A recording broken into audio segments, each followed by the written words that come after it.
अंश के बारे में चर्चा करेंगे। अंश क्या होता है, अंश कितने प्रकार का होता है, अंश की शुरुआत कहाँ से होती है। तो इन सब के बारे में चर्चा करने से पहले हमें कंपनी के बारे में जानना बहुत ही आवश्यक है। जब तक, क्योंकि कंपनी जो है अंश का सीधा संबंध, डायरेक्ट रिलेशन कंपनी से होता है, क्योंकि कंपनी में ही अंश होते हैं। तो कंपनी में अंश होते हैं, तो अगर हम कंपनी को ना जाने और डायरेक्ट उसके अंश को जाने तो ये सही नहीं होगा। इसलिए थोड़ा सा हम कंपनी पर चर्चा करेंगे, उसके बाद कंपनी से जोड़ते हुए आपको अंश को उससे रिलेट कराकर आपको एकदम आसान भाषा में मैं उसका मतलब आपको अंश को बताऊंगा, और जिसे जानने के बाद आप कभी भी उसे भूलेंगे नहीं। तो चलिए शुरू करते हैं। सबसे पहले देखिए, कंपनी क्या है, एक सवाल है, कंपनी क्या है। तो कंपनी क्या है, इसका जवाब पाने के लिए यहाँ पे देखिए मैंने कंपनी की विशेषताएं लिखी हुई है। ये सारी विशेषताएं हैं, लक्षण है, यही लक्षण, यही विशेषताएं कंपनी की सब कुछ है। कंपनी के बारे में कुछ भी बताना हो तो इन लक्षणों को अगर आप बता देंगे, इन विशेषताओं को अगर बता देंगे तो आपने सब कुछ बता दिया। तो जब हम खाली इस पे चर्चा कर लें तो आपको कंपनी के बारे में सारी जानकारी हो जाएगी। चलिए शुरुआत करते हैं। देखिए पहले क्या, विधान द्वारा निर्मित एक कृत्रिम व्यक्ति, यानी कंपनी क्या होता है, विधान द्वारा निर्मित होता है, यानी हम आप नहीं बनाते, कोई संस्था नहीं बनाती, कोई इंसान नहीं बनाते। कौन बनाता है, कानून, कंपनी कानून। जिस देश का जो कानून होता है कंपनियों पे जो अप्लाई होता है, वही कानून जो है, वही न्यायालय, वही कानून उस कंपनी को बनाने का काम करते हैं, और कोई इसे बना नहीं सकता। तो सबसे पहली बात, विधान द्वारा निर्मित कंपनी क्या होती है, विधान, कानून द्वारा निर्मित होती है। और कैसा होता है, एक कृत्रिम व्यक्ति, जैसे हम आप व्यक्ति हैं, हमारे पास फिजिकल बॉडी है, हम महसूस कर सकते हैं, हम टेस्ट ले सकते हैं, हम चल सकते हैं, प्रेयर कर सकते हैं, पूजा कर सकते हैं। कंपनी भी एक कृत्रिम व्यक्ति है, उसके व्यक्ति के पहले कृत्रिम शब्द लग गया है। कृत्रिम का मतलब फिक्टिशियस, बनावटी, यानी ऐसा व्यक्ति जो व्यक्ति का काम तो करता है लेकिन उसके पास बॉडी नहीं है। मतलब कहने की ये है कि कंपनी अपने नाम से, अपने काम से सब कुछ करती है, अपने नाम से दूसरों पे दावा करती है, अपने नाम से मालों को बेचती है, अपने नाम से किसी से पेमेंट लेती है। ये सब कंपनी की मुहर से, कंपनी के नाम से, कंपनी की पहचान से ही होती है। अंतर बस इतना है कि उसके पास फिजिकल बॉडी नहीं है। इसीलिए कंपनी को क्या कहा गया है, एक कृत्रिम व्यक्ति, फिक्टिशियस पर्सन। तो सबसे पहली बात, कंपनी विधान द्वारा निर्मित है, कंपनी एक कृत्रिम व्यक्ति है। दूसरा क्या है, व्यक्तियों का स्वतंत्र संघ या समूह, यानी कंपनी में कौन होते हैं, व्यक्ति होते हैं, इंसान होते हैं, और एक नहीं होते हैं, बल्कि अब तो भारत सरकार ने कंपनी कानून 2013 में एक OPC 1% कंपनी भी लॉन्च कर दी है। लेकिन सामान्यतः देखें तो कंपनी व्यक्तियों का समूह होता है, जिसमें 2 या 2 से अधिक लोग होते हैं। ठीक है, तो यहाँ व्यक्तियों का समूह चाहिए, स्वतंत्र समूह, यानी कि वो समूह स्वतंत्र होता है, कोई भी अपनी इच्छा से कभी भी आ सकता है, कोई भी अपनी इच्छा से कभी भी जा सकता है। कंपनी किसी पे कंट्रोल नहीं करती कि आपको रहना है, आपको नहीं रहना है, आपको ये करना है, आपको वो, कंपनी कुछ भी ऐसा प्रतिबंध नहीं लगाती किसी पर। तो व्यक्तियों का स्वतंत्र संघ या समूह है। तीसरा है सीमित दायित्व। इसके पहले आपने व्यापार के बारे में पढ़ा होगा, कक्षा 11 में। एकल व्यापार होता था, साझेदारी होती थी, दोनों में असीमित दायित्व पाया जाता था। मतलब कोई भी घटना, कोई भी कंपनी में लॉस होने पर एकल व्यापार, यानी एक आदमी द्वारा व्यापार चलाया जा रहा है, तो उसे अपने पास से भरना पड़ता था, अपनी निजी संपत्तियों से देना पड़ता था। वही साझेदारी में भी यही कमी पाई जाती है। लेकिन कंपनी में ऐसा नहीं होता। कंपनी में जितनी भी पूंजी लगी होती है, उन सब में जितने लोग लगे होते हैं, जितने मेंबर होते हैं, जो शेयर होल्डर होते हैं, जो कंपनी का शेयर लेके कंपनी को चलाते हैं, वो सब का दायित्व कैसा होता है, सीमित होता है। मतलब वो अपनी पूंजी तक ही जिम्मेदारी ले सकते हैं, उसके बाहर वो अपने घर से, अपनी निजी संपत्ति से या अपने किसी और जगह से व्यवस्था करके कंपनी को कुछ भी दे नहीं सकते। ये बहुत ही अच्छी बात है। इसी अच्छाई की वजह से कंपनियों में लोगों का ज्यादा विश्वास है। तीसरा, पृथक वैधानिक अस्तित्व, सेपरेट लीगल एंटिटी। ये विशेषता तो कंपनी को बहुत ही ऊंचाइयों पे ले जाते हैं, क्योंकि इसी विशेषता के कारण हम लोग एकदम विश्वास करके स्वतंत्र रूप से कंपनी से जुड़ते हैं। क्योंकि इस विशेषता में यही बताया जाता है कि कंपनी का मालिक और कंपनी दोनों अलग अलग इंसान हैं। कंपनी का मालिक कंपनी में पैसा लगाता है, कंपनी उसके लगाए गए पैसों पर ब्याज देती है, रिश्ता खत्म, कोई संबंध नहीं। फिर यदि कंपनी का मालिक अगर 1 रुपया भी कंपनी से निकालता है, आहरण करता है, इस तरीके से जब कंपनी का मालिक कंपनी में पैसा लगाता है, कंपनी उसे ब्याज देती है, और जब कंपनी से उसका मालिक 1 रुपया भी आहरण करता है, पैसा निकालता है, तो कंपनी उस पर ब्याज देती है। तो कोई संबंध नहीं होता। इसी विशेषता के कारण कंपनियों में कोई भी भ्रष्टाचार, कोई भी चोरी, या कंपनी का मालिक या कंपनी के जो नजदीकी लोग हैं वो लोग कुछ भी नहीं कर पाते हैं, क्योंकि ये विशेषता ही उन्हें रोकती है ऐसा कुछ भी करने से। यानी मालिक अपने मन से कुछ भी कंपनी में नहीं कर सकता। मालिक है। कंपनी के नजर में मालिक भी एक तरीके का क्या है, एक लेनदारी है। कंपनी की नजर में वो मालिक नहीं, मेरी नजर में वो मालिक हो सकता है किसी कंपनी का, चाहे बड़ी से बड़ी कंपनी हो, टाटा, बिरला, अडानी, अंबानी हो या कोई भी हो, उनका मालिक कंपनी की नजर में मालिक नहीं है, मेरी नजर में मालिक है, क्योंकि कंपनी तो उनको वैसे ही देखती है जैसे सबको देखती है। ठीक है, अब हम लोग बात करते हैं सार मुद्रा की। कंपनी में क्या होती है? सार मुद्रा। कंपनी की अपनी सील होती है, अपनी मुहर होती है, अपनी पहचान होती है। इसी पहचान से कंपनी अपने नाम से व्यापार करती है, अपने नाम से चीजों को बेचती है, अपने नाम से दूसरों पर दावा भी न्यायालय में अगर कोर्ट कचहरी भी करना पड़े तो भी कंपनी अपने इसी मुहर से, इसी सार मुद्रा से उस पर क्लेम भी करती है। अगला है विधान द्वारा मृत्यु, यानी कि जैसा जन्म विधान द्वारा होता है कंपनी का, मृत्यु भी कानून द्वारा ही होता है। यानी जब तक कानून उसे खत्म नहीं कर देती फाइनली, तब तक कोई इंसान के खत्म करने से, मेरे आपके कहने से कि कंपनी आज से बंद, तो बंद नहीं होती है जब तक कानून वैधानिक रूप से पब्लिकली उसे बता न दे। अंश के लिए जनता को आमंत्रण, मतलब इस देखिए यही टॉपिक से हमें जो शेयर आपको बताना है, शेयर का मतलब क्या होता है, यही वो टॉपिक है, यही वो विशेषता है। अंश यानी कंपनियों में अंश होता है, यानी जितनी भी कंपनियां होती हैं, चाहे वो छोटी से छोटी कंपनी हो, चाहे बड़ी से बड़ी दुनिया की सबसे बड़ी कंपनी हो, कोई भी कंपनी हो, हर कंपनी में शेयर होता है, अंश होता है। वो अंश जो है, अंश बेचा जाता है, कंपनियां बेचती हैं, देती हैं किसको? जनता को। और जनता से क्या लेती है? पैसा लेती है कंपनी, उस पैसे से कंपनी चलाया जाता है। तो कहने का मेरा मतलब ये है, कंपनियां जो चलती है वो अपना पैसा नहीं लगाती अमूमन। कंपनियां चलाने के लिए, बनाने के लिए जनता से ही पैसा लेके जनता के ही अपने काम करती है और अपने उद्देश्यों की पूर्ति करती है, और जो भी उन्हें प्रॉफिट लॉस होता है वो उसमें जनता जितना भी लगाए रहती है उन लोगों को उन हिसाब से उनको शेयर में हिस्सा, लाभांश दिया जाता है। अब इसके बाद अब फाइनली हम लोग क्या है, कंपनी क्या है, तो हम लोग ऐसे कर सकते हैं, कंपनी विधान द्वारा निर्मित एक ऐसा कृत्रिम व्यक्ति है जिसका पृथक वैधानिक अस्तित्व होता है, जिसकी अपनी एक सार्वमुद्रा होती है, जिसका दायित्व सीमित होता है, जो व्यक्तियों का समूह होता है, जो स्वतंत्र समूह होता है, जिसकी अपनी सार्वमुद्रा होती है, या जिसकी पूंजी अंशों में विभक्त होती है, ऐसी कंपनी को, ऐसी संस्था को, ऐसे संघ को कंपनी का नाम दिया जाता है।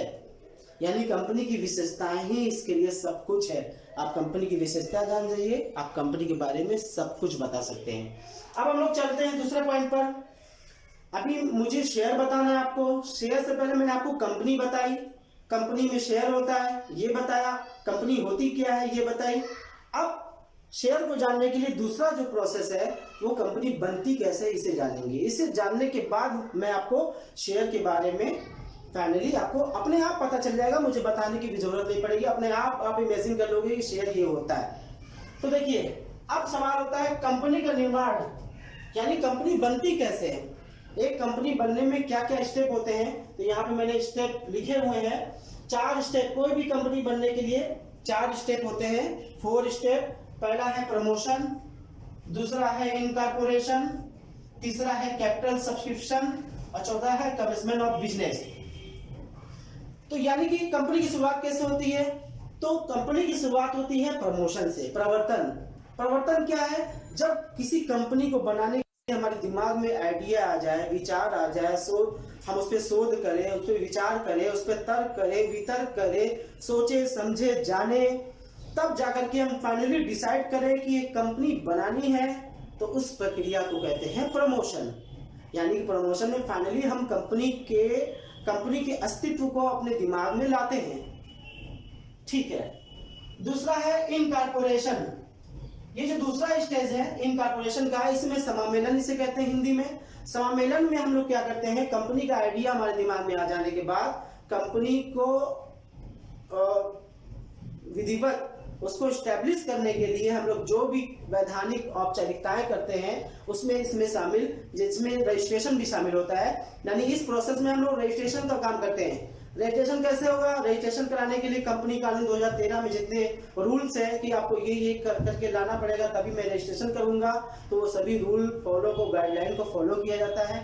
जैसे पार्षद सीमा नियम बनाना, हर कंपनी के लिए पार्षद सीमा नियम बनाना अनिवार्य है। पार्षद सीमा नियम कक्षा 11 में है आपके। पार्षद सीमा नियम क्या होता है, कंपनी बनने से पहले एक बुक बनाई जाती है, वैधानिक बुक होती है। उसमें कंपनी जितने लोगों, बाहरी लोगों से अनुबंध करती है, समझौता करती है, या जो भी कंपनी फॉर्मेशन के लिए, कंपनी बनाने के लिए जो भी कार्यवाही करती है, उन सारी कार्यवाहियों को उसमें पार्षद सीमा नियम में लिखा जाता है। अब उसके बाद तीसरा स्टेप है कैपिटल सब्सक्रिप्शन, यानी इसमें कंपनी जब रजिस्टर्ड हो गई, अब कंपनी का सारा फोकस अंश पे आ जाता है। कंपनी शुरू कैसे हो, पूंजी होगी तब तो शुरू होगी कंपनी। पूंजी कहां से आएगी, पूंजी जनता से लेना है अंश के रूप में, अंश बेचकर, अंश देकर। तो जब पूंजी लेना है तो अब पूंजी के लिए काम करना पड़ेगा, पूंजी इकट्ठा करनी पड़ेगी, सारी व्यवस्था करनी पड़ेगी, अंश निकालना पड़ेगा, अंश का दाम रखना पड़ेगा, अंश कैसे होगा, किस प्रकार का, ये सब यानी कि कैपिटल सब्सक्रिप्शन में पूंजी पे पूरा फोकस होता है।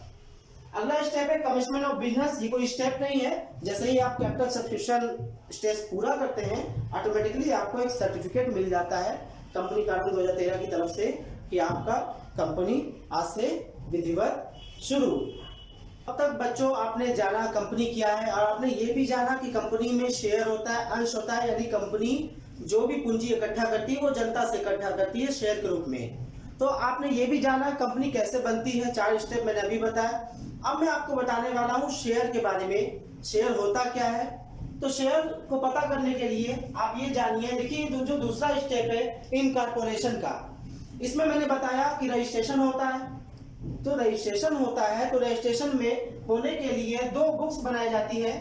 एक मेमोरेंडम ऑफ एसोसिएशन जिसे पार्षद सीमा नियम हिंदी में कहते हैं, एक मेमोरेंडम ऑफ आर्टिकल जिसे अंतर नियम कहते हैं। ये अंतर नियम जो है कंपनी चलाने का नियम होता है, कंपनी कैसे चलेगी ये इंटरनल मामला होता है कंपनी का।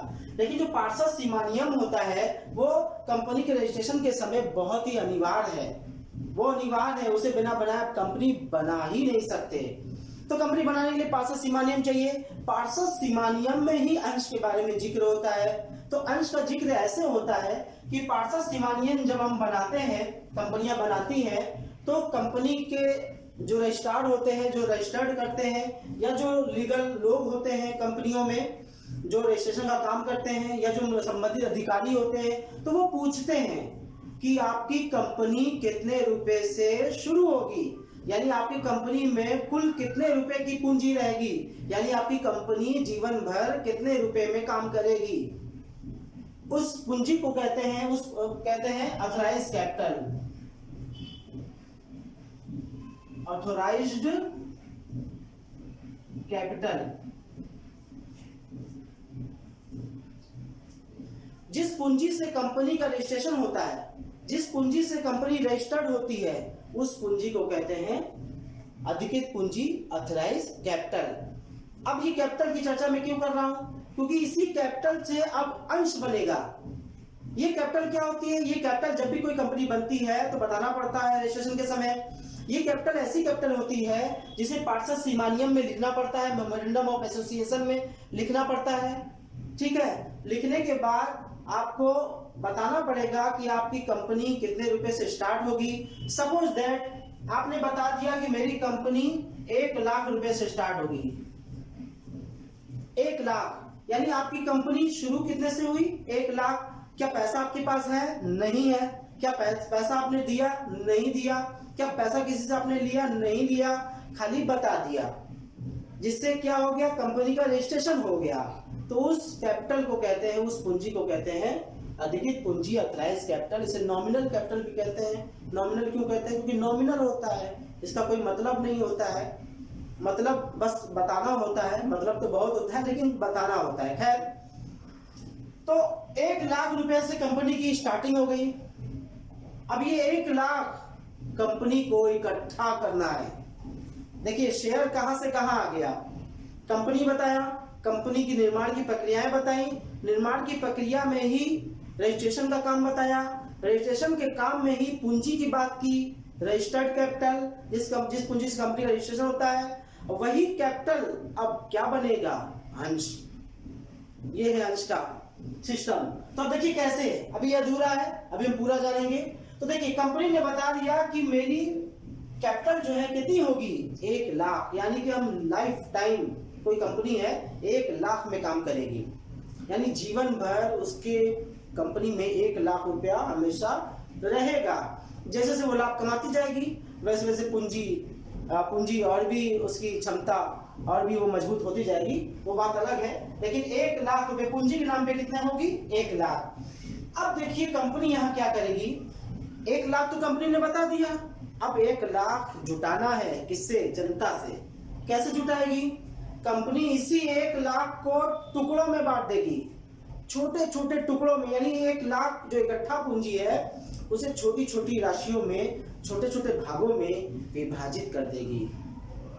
कैसे करेगी, तो इसको करने के लिए पहले कंपनी को यह तय करना पड़ेगा कि आपकी कंपनी में जो शेयर है, अंश है, वो कितने का होगा। तो एक शेयर का दाम कुछ कंपनियों में 10 रुपए होते हैं, कुछ कंपनियों में 100 रुपए, यानी एक शेयर अगर आप लेते हैं तो ये आपको 10 रुपए पेड करने पड़ेंगे, क्या तो आपको 100 रुपए पेड करने पड़ेंगे। तो देखिए अगर सपोज दैट कंपनी ने अपनी कंपनी का शेयर का मूल्य 100 रुपए रखा है, तो 100 रुपया अगर कंपनी रखेगी अपने शेयर का मूल्य, तो अब क्या होगा, कंपनी इसी 1 लाख में 100 का डिवाइड कर देगी। तो 100 का डिवाइड करने से ये 1 लाख बन जाएगा 1000 अंश। ये देखिए, यानी ये 1 लाख जो पूंजी थी ही नहीं, बस बताया था, वो पूंजी अब डिवाइड हो गई 1000 टुकड़ों में, और एक टुकड़े की कीमत कितनी है, 100 रुपए। 1000 टुकड़े और एक टुकड़े की कीमत 100 रुपए। तो कुल अगर ये 1000 रुपए जनता में कंपनी, अब क्या होगा, अब 1000 टुकड़ों में तो आपने बांट दिया, अब इसे कार्यवाही करेंगे, यानी कि आप जैसा भी, जो भी आपका रूल्स है उसके तहत आप जनता में इसे बेचेंगे। आगे रूल्स में बताऊंगा कैसे बेचा जाता है। तो बेचने के बाद जनता उसे अप्लाइड करती है, लेती है, लेने के बाद पैसा जो भी बनता है 100 रुपए, वो जनता जो है बैंक खाते के माध्यम से कंपनी को अदा कर देती है, और इस तरीके से कंपनी के पास कितने रुपए आ जाएंगे, 1000 अंश में, 1000 अंश में अगर हम 100 का गुणा करें तो अब 1 लाख रुपए वापस आ जाएंगे। अब 1 लाख रुपए फिर से आ जाएंगे। अब आएंगे असली में, पहले क्या था, नकली में बताया गया था, क्योंकि वही पूंजी से आपकी पूरी जीवन चलनी है, वो खाली नॉमिनल होता है। लेकिन अब जनता से हमने 1000 टुकड़ों में बांट दिया, अब टुकड़ों में बांट करके 100 के हिसाब से सबसे ले भी लिया, लेने के बाद क्या पता चला कि हमारे कंपनी में कितने रुपए आ गए, 1 लाख। अब देखिए ये 1 लाख क्या है, इसे कहते हैं अंश पूंजी। ये जो पूंजी थी 1 लाख, वो क्या थी, अथराइज कैपिटल। अब जो पूंजी वास्तव में आ गई, असली में आ गई, वो क्या होगी, अंश पूंजी, शेयर कैपिटल। इसका मतलब अंश क्या होता है, अंश किसी भी कंपनी, जब भी कोई कंपनी बनती है, नई कंपनी बनती है, तो उसमें रजिस्टर्ड कैपिटल होता है, नॉमिनल कैपिटल होता है। उस कैपिटल को कंपनी छोटे छोटे टुकड़ों में विभाजित करती है। कैसे विभाजित करती है, अंशों का मूल्य जो भी होता है, उस कैपिटल में अंशों का मूल्य का भाग दिया जाता है। भाग देने से जो भी टुकड़े बनते हैं, वही टुकड़े को हम लोग इंडिविजुअली अलग अलग अंश का नाम देते हैं। अब आपके मन में सवाल आता होगा, अंश होता कैसा है। अंश कुछ नहीं, कागज का टुकड़ा होता है, एक कागज का टुकड़ा। अगर आप 1 करोड़ का अंश लेंगे, मैं आपको एक कागज का टुकड़ा दूंगा, तो आप कहेंगे कागज का टुकड़ा, हाँ वो कागज का टुकड़ा ही है, लेकिन उसकी कीमत बहुत है।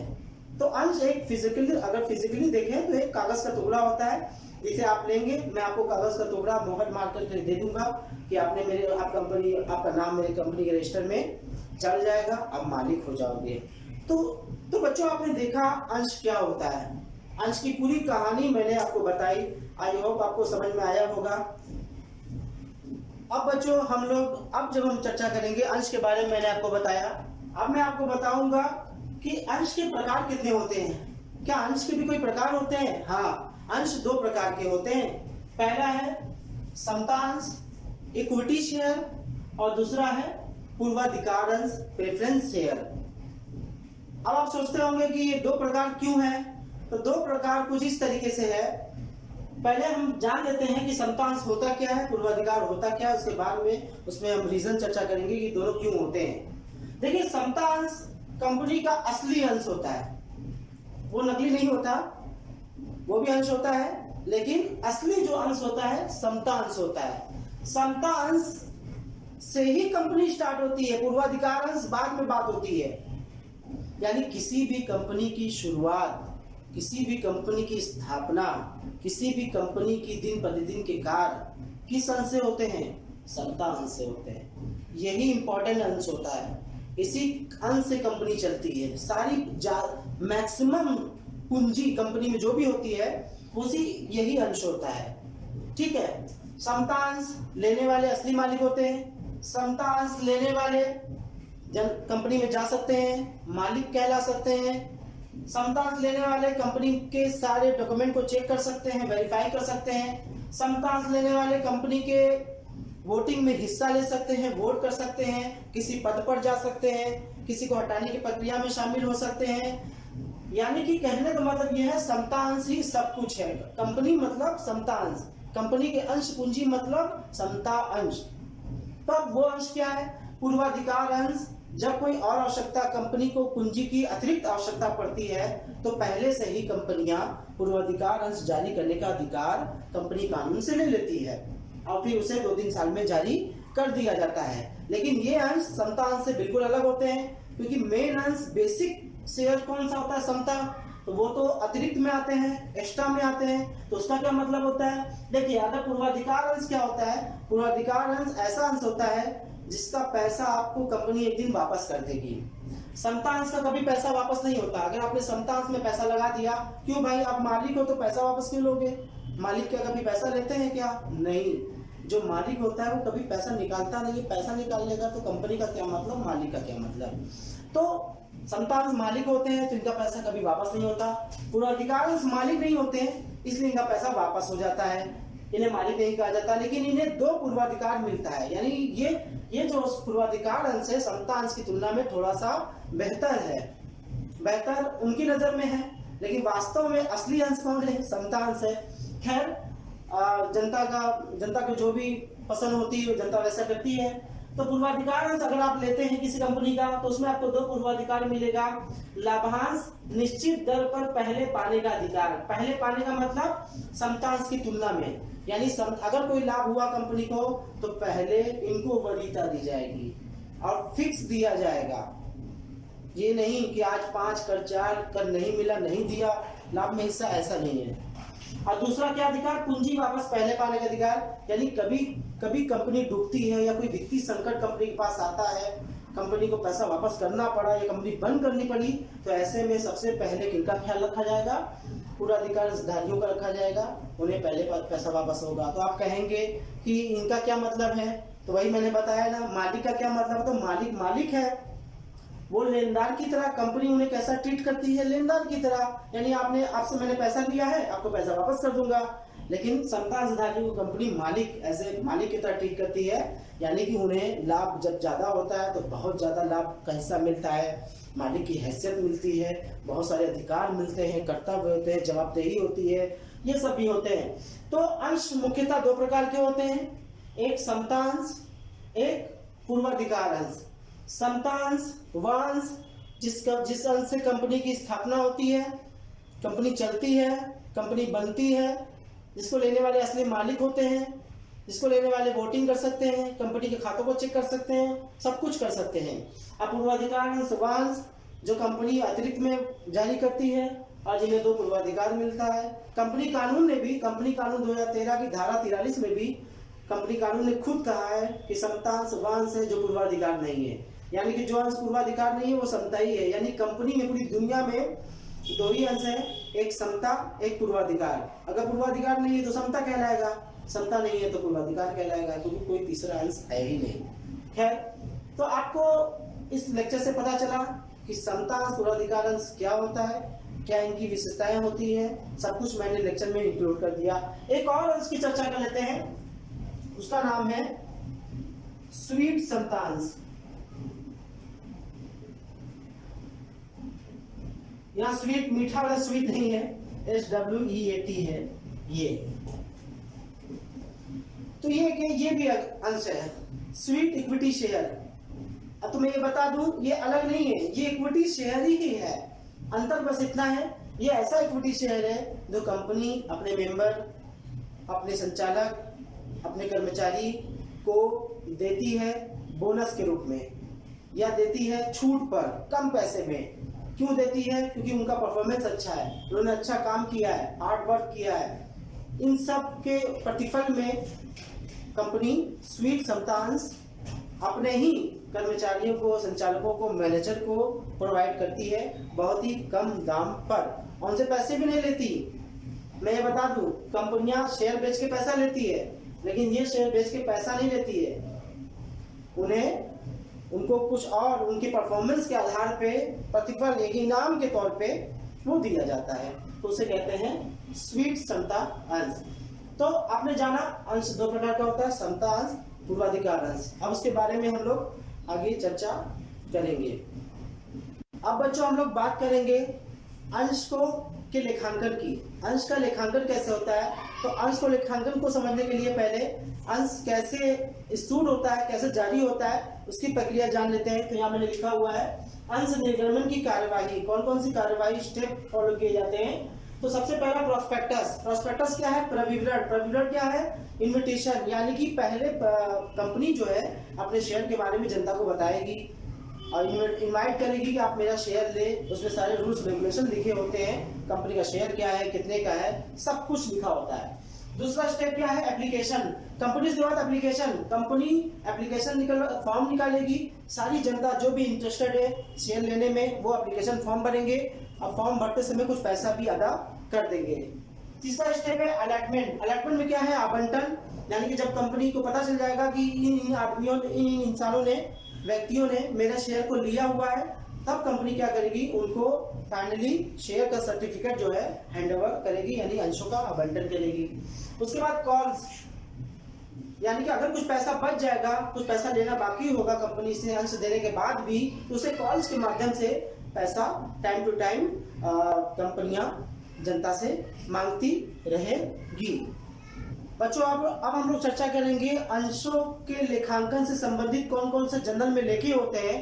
तो लेखे करने से पहले मैंने आपको बताया था कि प्रोसेस होता है। देखिए होता क्या है कि एक कंपनी का अगर अंशों का मूल्य 100 रुपए है तो कंपनी इकट्ठा 100 रुपए नहीं मांगती है।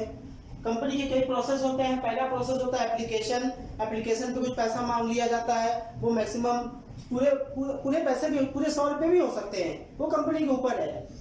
एप्लीकेशन के बाद कुछ पैसा शेयर बांटते समय मांगा जाता है। कुछ जो बच जाता है बैलेंस अमाउंट, उसे कॉल्स के माध्यम से, first call, second call, final call के माध्यम से मांग लिया जाता है। तो अमूमन application, allotment, first call, second and last call यही देखे जाते हैं।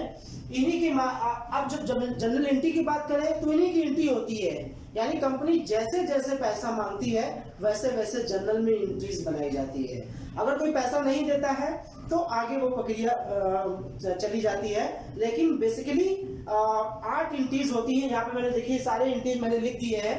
यहाँ पे देखिए पहली एंट्री, दूसरी, तीसरी, चौथी, पांचवी, छठी, सातवीं और 8वीं एंट्री। देखिए 4 प्रोसेस है, 4 प्रक्रियाएं हैं, 4 की 8 एंट्री, यानी कि हर एक प्रोसेस की 2 एंट्री होगी।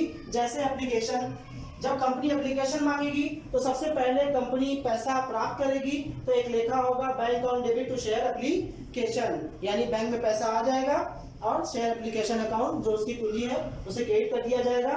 अब उसके बाद शेयर दूसरी जो एंट्री होगी वो एंट्री हमें ऑटोमेटिकली बनानी है, वो मांगने की है, या ये कह लीजिए एप्लीकेशन को के पैसे को शेयर कैपिटल में अंश पूंजी में ट्रांसफर करना पड़ता है, उसके लिए एंट्री बनाई जाती है ताकि कैपिटल मेंटेन हो सके, उसे बैलेंस शीट में हम शो कर सके।